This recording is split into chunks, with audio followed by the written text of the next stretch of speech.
This is what my food forest looks like after 2 years, and this is Belle's food forest at the same age. 2 years in, it's time to reflect, to learn, and to take this system to the next level. Hi, I'm Scarlett, and I started a permaculture project here on the east coast of Mallorca. Follow along as I transform this derelict piece of land into a fertile food forest.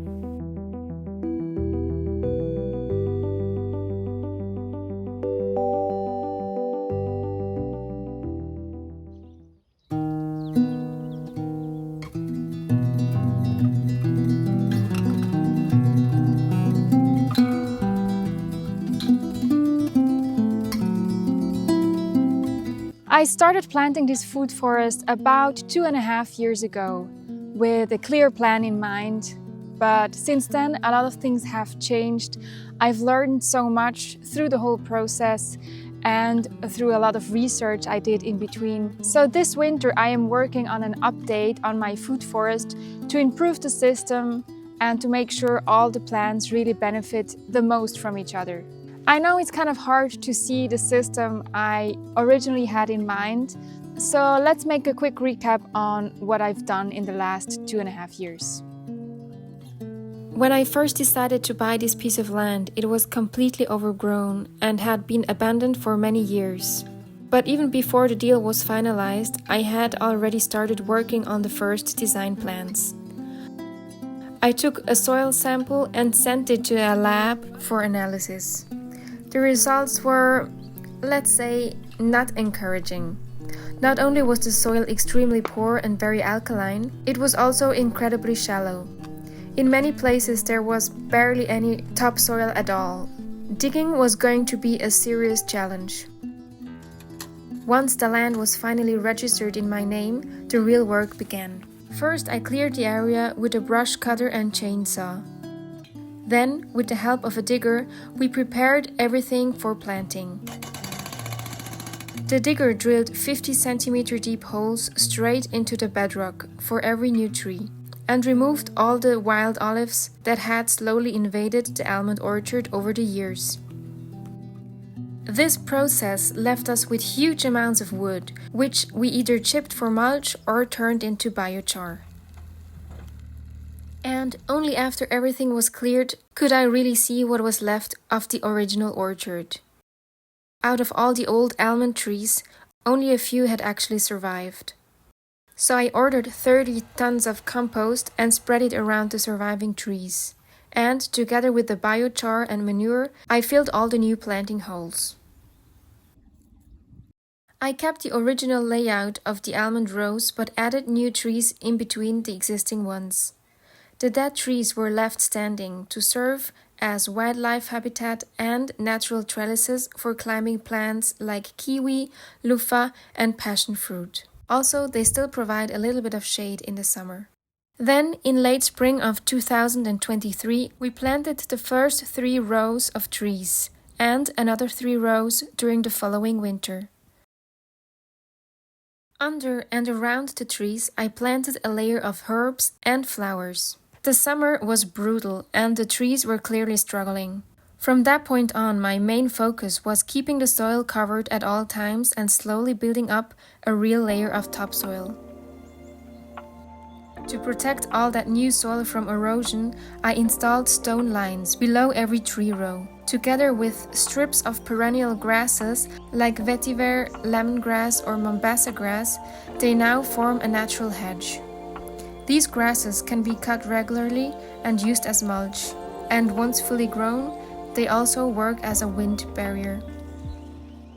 Between the tree rows, I left about 7-meter wide corridors. The plan was to turn these into grassland and create a second type of ecosystem on the property. To help aerate and work the soil naturally, I brought in 2 pigs. The idea was to move them through the corridors using rotational grazing. But the pigs had other plans. They didn't care much for the electric fence, so that experiment is getting a new approach this winter. Stay tuned to see that. At At this point, I was questioning if digging classic permaculture swales would really be impossible on this land. And that brings us back to today.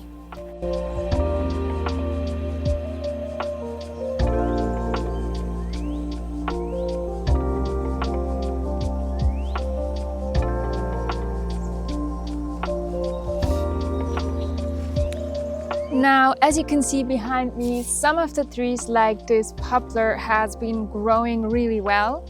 The old almond trees are still struggling and some of the new trees are struggling too. The Mediterranean summers are just a little bit too hot and the quality of my soil is still very poor. So these are the 5 improvements I am working on at the moment or will implement in the upcoming year.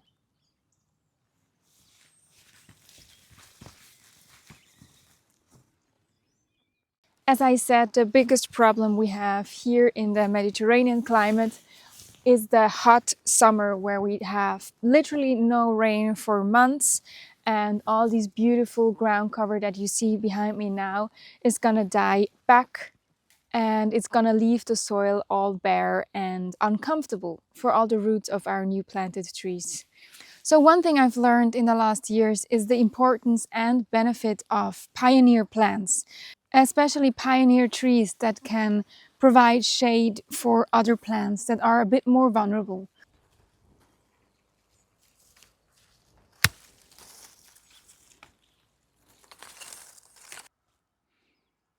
Pioneer trees are the first trees that grow on disturbed, degraded, or bare land.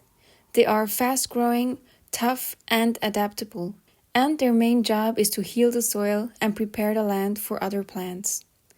They improve soil fertility, add organic matter, create shade and wind protection, and help retain moisture.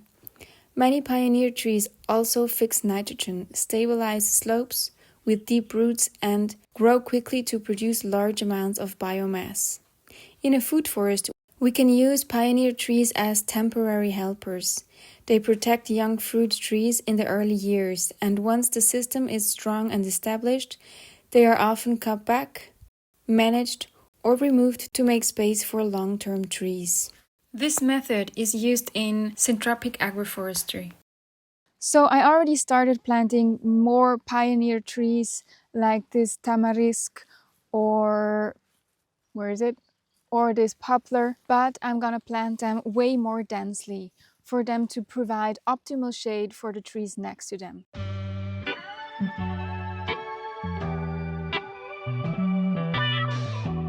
So let's have a look at this tree line, for example. It starts with a carob tree as a first nitrogen fixer, but it's a quite slow growing, so this will not provide any shade in the near future. And then we have some herbs that are covering the ground. And next we have a dead almond tree that is now serving as a trellis for the passion fruit plant, and it's looking gorgeous. So this is one of my favorite things that I've implemented in this food forest. Then we have more herbs like thyme, lavender, and some native ground cover like this Teucrum dunense. And then we have a small growing tree, which in this case is the madroño.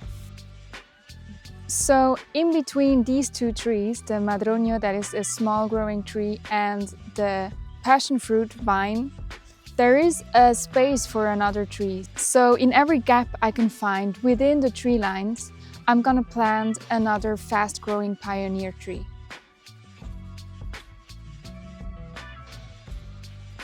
So let's continue. Accompanying the madroño we have some flowers. In that case, it's a local variety of margarita. More herbs like rosemary. And then comes another carob tree, which is gonna be taller and nitrogen fixing, so beneficial for the soil. More herbs in between.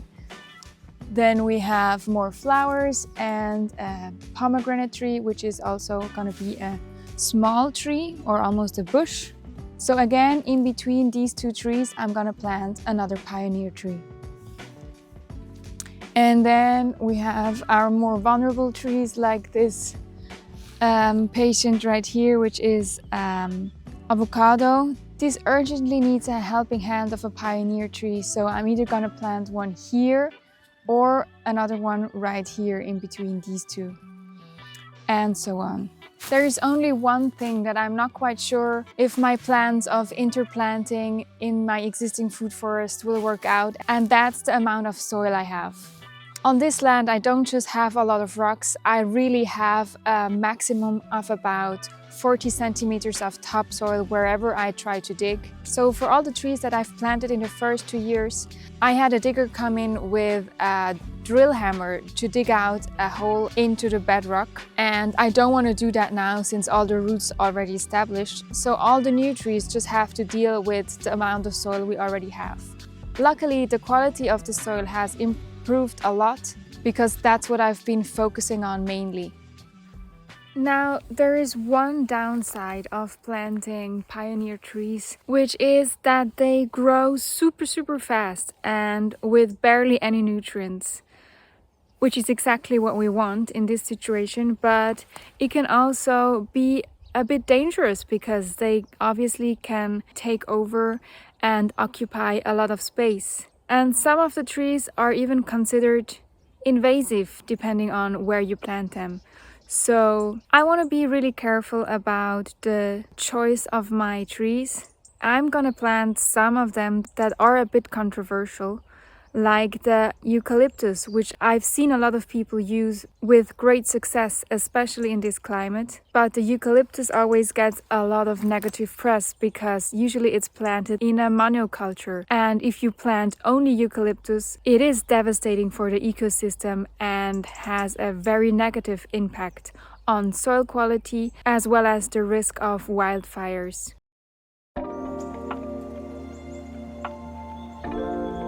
Last week, I visited a beautifully orchestrated syntropic food forest on the island. It was the first of its kind that I've seen in person here in Mallorca, and it truly convinced me to implement many of these pioneer trees. Believe it or not, this food forest was planted in the same year as mine, and just look how tall these trees already are. Of course, the conditions aren't the same. This land has deeper soil and the trees have been watered extensively. Still, it clearly shows how powerful pioneer trees can be in accelerating the growth of an entire ecosystem.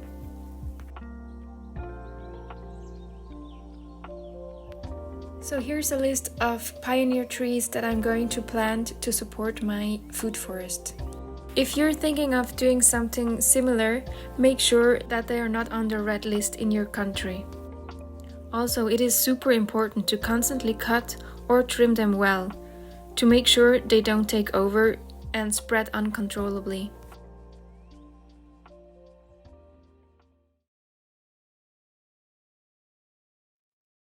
There's one thing I wish I would have done differently from the beginning, which is to start with just 1 or 2 lines and focusing on a small area, but planting that area very densely instead of planting all 6 lines in 2 years, but not dense enough. Because what that leaves me is a lot of trees with a lot of stress, and I could have avoided that by being a little bit more patient, and it would still have given me the time to observe and learn from my mistakes. That said, I think it's really hard if you're motivated and you want to plant, and we all know that trees take a lot of time to grow. So I think even if I would give this advice to anyone starting now, I don't regret having planted all the trees in the first 2 years because I can still rectify my mistakes now. Because I only have such a small layer of topsoil, I thought I wasn't going to be able to dig some berms and swales like most permaculture projects would do. So I opted for stone lines, like you can see here, that I've seen people do in Africa, because with that you don't need a digger and they're super easy to install. And I think they have helped improving the quality of my soil, especially because the organic matter we put on top of the stone line is not going to just get lost with erosion. The stone lines are installed on contour. They slow down the water flow and organic matter will be held back. This helps me to build up more soil over time. What I would have done if I had more soil on top of the bedrock is to dig a deeper swale, also on contour, like I did for this client here, and then plant the trees on top of the berm. This gives the roots more time to soak up rainwater after a storm. There's a full video about that, and it's actually my most viewed video. So if you want to check that out, make sure you don't miss it. But since then, I found a method to improve the water retention even more by digging something that I call mini swales.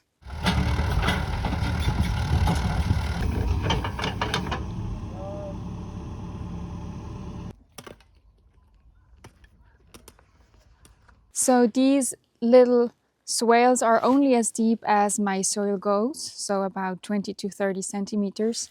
And we have a little berm that is about 30 centimeters high. So it's very shallow, but it does help a lot. This one is the newest one, so you can't really see how it's working. But if we see the other one that we've dug a little bit earlier,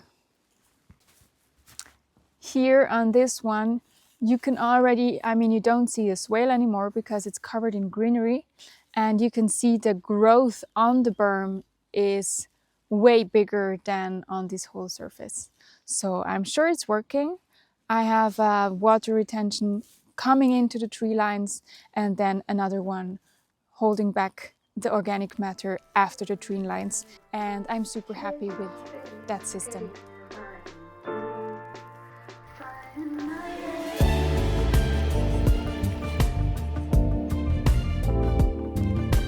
We've been super lucky with the rains this autumn, so at the moment it's quite hard to imagine, but keeping this whole food forest alive in summer is pretty stressful for me and for the trees. And I realized I might have been a bit too frugal with the water, especially because all these trees are very, very young and don't have a good root system yet. So this summer, compared to the one before, I watered way more, meaning I used more water in total, but I only water once a week, or if I could, every second week, to make sure the root system grows strong and deep, tapping into the moisture below. Of course, all the pioneer trees that will shade the whole system should help reducing the amount of water I'm using here, which is the ultimate goal, of course.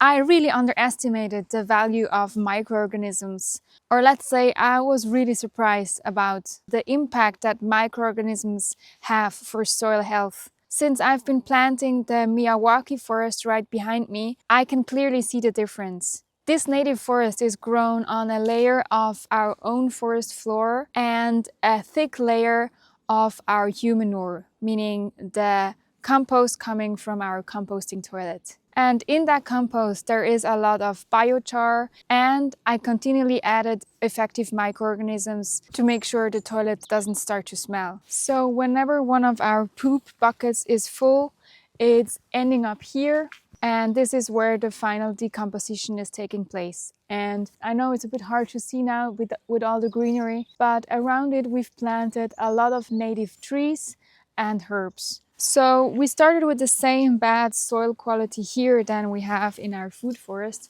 But for me, the biggest surprise was how good the encinas grow, what's it called? Stone oak.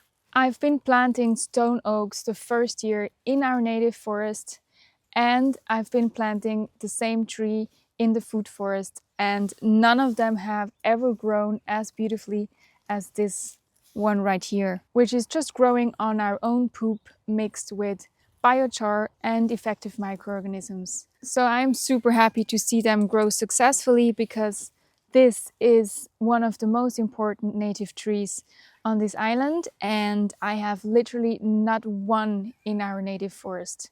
After seeing these great results, I started producing EM at home. Basically, it's just a mixed culture of beneficial bacteria and fungi. used to improve soil health by boosting microbial diversity and nutrient cycling. They enhance soil structure, suppress harmful pathogens, and increase plant nutrient availability naturally. Now I am spreading EM for all plants in our food forest.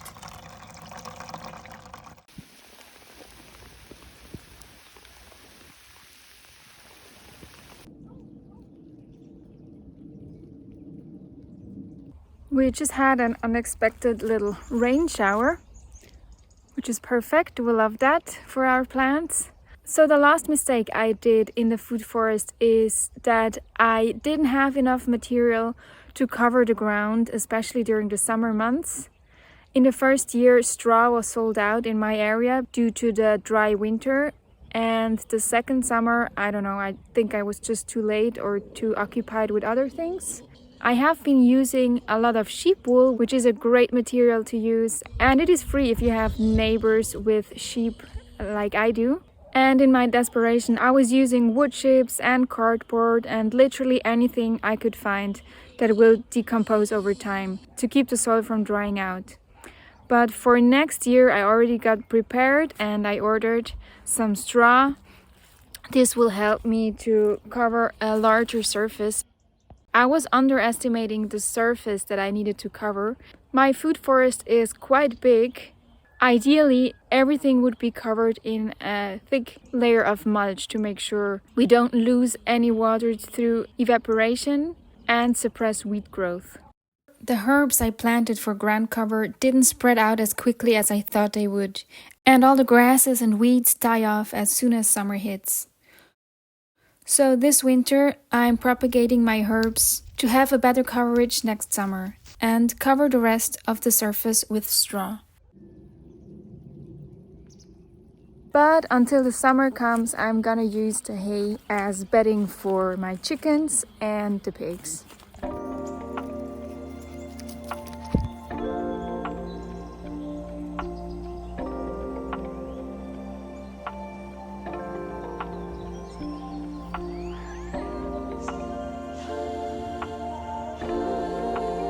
And now, as promised, I will tell you about the secret project I've been working on this summer, which kept me quite busy, but I think it's worth it. And also, I'm really proud I finished it. The secret is that I've been writing a book about this whole project, about food forests in general. And in that book, you will find all the things that I learned during this whole process. It will be published in German this spring at Löwenzahn Verlag. So for all the followers who speak my language, I'll definitely keep you posted on the progress. We're not quite done yet. We're currently working on the layout and the photos, so stay tuned for that. The whole process of writing this book also helped me to focus more on research, and it also helped me to learn way more about this topic, which is really cool. So yeah, I'm super curious how my changes will work out and if they will actually improve the health and the growth of my trees. And if you want to find out if that's the case, stay tuned and don't forget to follow this channel. Thank you so much for watching and see you in the next video.